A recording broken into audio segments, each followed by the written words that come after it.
Postavitev temeljnega kamna novogradnje na Vazovem trgu pomeni začetek velikega razvojnega ciklusa medicinske fakultete, tako imenovanega projekta Trojni kampus, ki bo trajal več kot 10 let.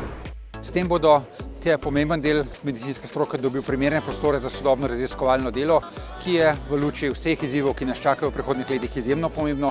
Hkrati pa bodo ti prostori omogočali povečanje vpisa študentov na medicinsko fakulteto, da bomo s tem lahko se odzivali na potrebe družbe, saj bo potreba po zdravnikih v naslednjih letih verjetno še večja kot zdaj.